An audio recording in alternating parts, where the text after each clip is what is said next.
अब सनत जैन साहब, आपने अब हमारे पास 5 पार्टियों के प्रतिनिधि बैठे हैं, सभी की बात को सुना, एजेंडा बिल्कुल साफ हो गया। अभी विकास की बात आम जनता के लिए एक समस्या बन सकती है, ये कहना है एटी पद्मनाभन जी का। आप क्या कहेंगे इस बारे में? बिल्कुल इनकी बात काफी हद तक सही भी है कि विकास यदि समुचित विकास ना हो तो वो बहुत बड़ा कष्ट का कारण बन सकता है जी। तो 2003 के बाद से जो वैश्विक स्थितियां बनी और हमारी एकाएक विकास की दर 1998 के बाद बढ़ना शुरू हुई और अब 2011-12 से वो लगातार घटना शुरू हो रही है। तो विकास यदि हम लगातार नहीं कर पाएंगे और उसके लिए हमने बहुत सारे ओवरहेड अपने ऊपर ओढ़ रखे हैं और फिर विकास कम होने की दशा में यदि हम उनको नहीं ले जा पाते हैं तो 1995 और 2000 के बीच में जैसे सारे देश की राज्य सरकारें ओवरड्राफ्ट में चल रही थी, उस समय हम 30% 33% पद खत्म करने की बात कर रहे थे जी। हमारे एस्टेब्लिशमेंट एक्सपेंसेस 65% के ऊपर पहुंच गए थे। वही स्थितियां अगले 2 साल बाद, 3 साल बाद, 1 साल बाद पुनः देखना पड़ सकती हैं। तो इन स्थितियों को देखने के लिए जो राजनीतिक दल हैं, प्रमुख राजनीतिक दल हैं, मैंने कहीं एक बार लिखा भी था कि घोषणा पत्र को अनुबंध की तरह लेना चाहिए।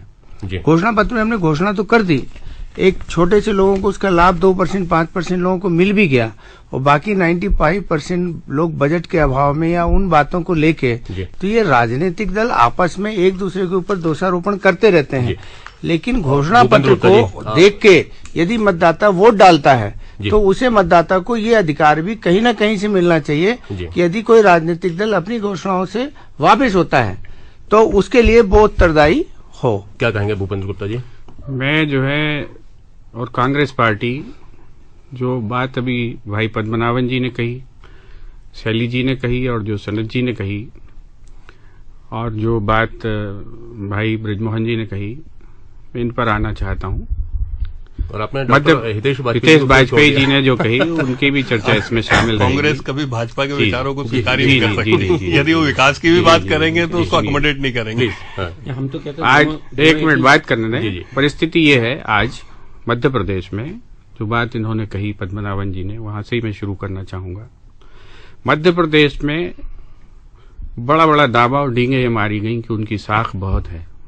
आज स्थिति ये है कि 38,000 मध्य प्रदेश की प्रति व्यक्ति आमदनी है और 30,000 रुपया प्रति व्यक्ति के ऊपर कर्जा है जी। ये जो साख अगर साख कहलाती है, आप कोई सरकार, कोई बैंक किसी को ओवरड्राफ्ट दे दे वो भी कर्जा है और कोई किसी को सीधे सीधे कर्जा दे दे वो भी कर्जा है। तो इसमें जो है, इसमें कोई बहादुरी की बात करने दें मुझे। आपकी बात में मैंने इंटरप्ट नहीं किया है, आप बाद में बोलिए ना, अपनी बात रखिए, आप बाद में रखिएगा, मुझे बात रखने दीजिए। सवाल है जी, मेरी बात पूरी हो जाने दें, फिर आप 10 करिए, मैं 10 के भी जवाब दूंगा।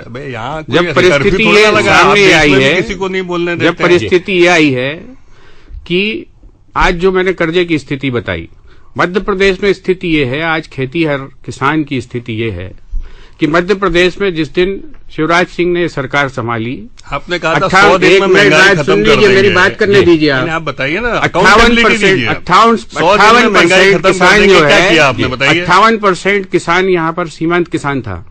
आज 71% किसान जो है, 18% आपका इंटरेस्ट रेट था किसानों के लिए, सीमांत किसान है, 0% पर लेकर जमीन 5 एकड़ से घटकर जो है 2 से 2.5 एकड़ पर पहुंच गई। देश में 14,95,000 किसान इस प्रदेश के अंदर पिछले 10 सालों के अंदर खेतीहर मजदूर बन गए। किसान से वो अपनी खेती पर अपनी खेती नहीं कर रही। इनकी सरकार के आंकड़े, मेरे आंकड़े नहीं है। इनकी सरकार ने जो विधानसभा में स्वीकार किया वो बता रहा हूं मैं। हर 55 मिनट में एक आदमी किसानी छोड़कर मजदूर बन गया है। ये इनके विकास का सबसे बड़ा ढोंग है। ये इनका विकास का सबसे बड़ा दावा है। महाराष्ट्र में कर रहे हैं, आंध्र प्रदेश में कर रहे हैं। 2003 से पहले कर्ज की दर कितनी थी? 14% से ऊपर 16%, 18% कर्ज पर ये देते थे। ओवरड्राफ्ट सिचुएशन थी। केंद्र में 10 साल से सरकार चला रहे हैं, बोलते थे महंगाई खत्म कर देंगे 100 दिन के अंदर। उनके 10 साल खत्म हो गए, 100 दिन आज तक खत्म नहीं हुए। मुझे लगता है कि सरकारों की जो अकाउंटेबिलिटी की बात सनत जी ने कही है, अकाउंटेबल गवर्नमेंट हमको इस देश में चाहिए है, क्योंकि हम अकाउंटेबल सरकार चलाते हैं। जो सुन रहे हैं लोग घरों में बैठकर उनके हित की बात करते हैं। हमारे यहाँ पर सरकारें केवल मंच से घोषणा करके गायब नहीं हो जाती हैं। लगातार संवाद का क्रम पंचायतों के माध्यम से बना हुआ है, सरकार में माध्यम से सरकार चाहे वो वेलफेयर स्कीम हो, चाहे किसानों डीएपी की बोरी 300 से 1300 रुपए। बाबूलाल बाबूराव बुखारिया मंत्रिमंडल में बैठे हुए भ्रष्टाचार में 72% किसान है अपने यहाँ। अभी जो घोषणा पत्र हमारा है अलग अलग पार्टियों का, पिछली बातों को हम भूल के आगे घोषणा पत्र हमें लगता है। मैं घोषणा पत्र की बात कर रहा हूँ। क्या कांग्रेस ने अपने घोषणा पत्र में 100 दिन में महंगाई खत्म कर देंगे नहीं बोला था? बताइए आप जी, जवाब लीजिए भूपेंद्र जी से। ये प्रदेश की जनता जवाब चाहती है। अपनी बात पूरी कीजिए। मैं जवाब, पहले आप अपनी बात कर ले, मैं अपना जवाब। डीएपी की बोरी आज जो आपके आकाशवाणी के माध्यम से लोग सुनते हैं वो 300 रुपए की 1300 रुपए हो गई जी। ये क्या किसानों पे अत्याचार नहीं है? तो मुझे लगता है इन बातों का जवाब कांग्रेस को देना चाहिए, तभी आगे बात बनेगी। भूपेंद्र जी बताइए। जी देखिए, अब आपकी आमदनी भी बढ़ी है। एक मिनट बता दूं, उससे इस समय 600 रुपए किसान से हम गेहूं खरीदते थे, आज हम जो है 1700-1800 और 2800 मार्केट भाव पर आ गया है। ये जो है ये इनको दिखाई नहीं पड़ता है। दूसरी चीज मैं आपको बता दूं कि जब यहाँ पर जब आज भी उतना ही आपने नहीं तय करा, वो केंद्र सरकार तय करती है। दूसरा और बात सुने, आपने ये वादा किया था कि बाजार भाव के लिए आप जो है बोनस देंगे, उसी से आपने जो है पड़ोस के राज्यों से जो है अनाज खरीदा है। आप मेरी बात सुनिए, हम करेंगे, आप करिएगा, हम करेंगे। बनेगी तब जी, अभी आप परेशान ना हो, मेरी बात सुनने में पूरी। ये जो घोषणा पत्र की हम बात कर रहे हैं, मैं घोषणा पत्र की बात बताइए। ये सब मेरी बात के लिए होता है, मुझे बात पूरी करने दें, अधूरी छूट जाएगी। बताइए प्लीज। बात जो सामने है वो ये है कि मध्य प्रदेश का जो किसान, अभी जिन्होंने महंगाई की बात की, मैं आपसे बात करना चाहता हूं कि मध्य प्रदेश के अंदर और पूरे देश में ये जो आपने बात की और आपने प्रशंसा की कि 100 दिन की मजदूरी के बाद आज जो है हमारी किसान की, हमारे गांव की, हमारी ग्रामीण जनसंख्या की जो परचेसिंग कैपेसिटी बढ़ी है, वो हिंदुस्तान में जो है इन्हें कभी दिखाई नहीं पड़ती। लेकिन ये जो है कैपेसिटी बढ़ी है, ये जो परचेसिंग कैपेसिटी कैसे बढ़ी है, ये कैसे बढ़ी, मैं आपको नहीं मालूम है। ये पूरे देश में 100 दिन का रोजगार चल रहा है, मध्य प्रदेश में 50 दिन भी पूरे नहीं हुए हैं, और इनकी खुद की सरकार ने 2000 से ज्यादा आदमियों के खिलाफ जो है भ्रष्टाचार की शिकायत इनकी सरकार ने दर्ज की है। इनके 16 कलेक्टरों पर मुकदमे दर्ज हुए हैं। इनके 11 अधिकारियों से 6 करोड़ की खरगोन में रिकवरी हुई है। इनसे पैसे वापस लिए गए, रिकवर किए गए। इतना भ्रष्टाचार मनरेगा के अंदर पूरा प्रदेश लूट डाला इन्होंने। कांग्रेस दिल्ली में सरकार चला रही है, आधी सरकार जेल जा चुकी है, ये आप देख रहे हैं। और ये जेल भाजपा की वजह से नहीं गई है। जो जुडिशियल और क्वासी जुडिशियल बॉडीज हैं उनकी चार्जशीटेड हैं, ये देश में देखा जा रहा है। राजनीति में यदि अनास्था का केंद्र राजनेता बने हैं तो कांग्रेस की वजह से बने। मैं आपसे वही बात करना चाह रहा था कि ये जो घोषणा पत्र है सभी पार्टियों के, ये बेसिकली आम पब्लिक के लिए होते हैं, विकास के लिए होते हैं। आम जनता के लिए अगर हम बात करें, आप आम जनता की तरफ से क्या देखते हैं अभी तक जो घोषणा पत्र निकल के आए हैं सब पार्टियों का? नहीं, देखिए, अभी तक तो घोषणा पत्र को लेके जैसे जैसे मतदाताओं में पिछले 10, 15, 20 सालों में एक जागरूकता आई है, लोग पढ़े लिखे होने लगे, लोग बात करने लगे।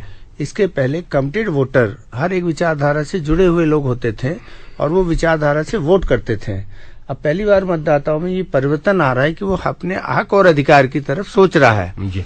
इसके लिए ही राजनीतिक दलों को अपने घोषणा पत्र को निकालने के लिए काफी मेहनत करनी पड़ रही है। लोगों की इच्छाओं को जानना पड़ रहा है और उन इच्छाओं को वो घोषणा पत्र के जरिए उनको लुभाने की कोशिश भी कर रहे हैं कि एक मतदाता का वर्ग हमारे घोषणा पत्र से जुड़े और सामने आए। ये बहुत अच्छी बात है कि एक परिवर्तन आ रहा है और परिवर्तन आने में मतदाताओं की इच्छा का सम्मान भी हो रहा है। लेकिन जैसे मैं देख रहा हूँ, कांग्रेस हो, भाजपा हो, एनसीपी हो, कोई भी राजनीतिक दल हो, ये जब चुनाव लड़ते हैं तब इनके दिमाग में केवल एक ही बात रहती है कि हम कैसे ज्यादा से ज्यादा मतदाताओं को आकर्षित करके अपनी सरकार बना पाएं। लेकिन उस समय इन्हें जिम्मेदार भी होना चाहिए कि हम जो बात कह रहे हैं वो हम मतदाताओं की पूरी भी करें। तो यदि राजनीतिक दलों की साख बढ़ेगी तो मतदाताओं का और सामाजिक व्यवस्थाएं, हमारी प्रशासनिक व्यवस्थाएं बहुत बेहतर होंगी। बहुत बहुत शुक्रिया आप सभी का, डॉक्टर हितेश वाजपेयी जी और भूपेंद्र गुप्ता जी, ब्रजमोहन श्रीवास्तव जी, एटी पद्मनाभन जी, शैलेंद्र शाले जी और सनी जैन जी, आप सभी ने समय दिया और अपने अपना घोषणा पत्र यहाँ रखा। बहुत बहुत धन्यवाद आप सब। बहुत बहुत शुक्रिया। धन्यवाद भाई साहब, बहुत बहुत शुक्रिया। चुनाव मंथन 2013। अभी आप सुन रहे थे कार्यक्रम चुनाव मंथन 2013। संयोजक कृपा शंकर यादव, संचालक पुरुषोत्तम श्रीवास और प्रस्तुतकर्ता समीर वर्मा।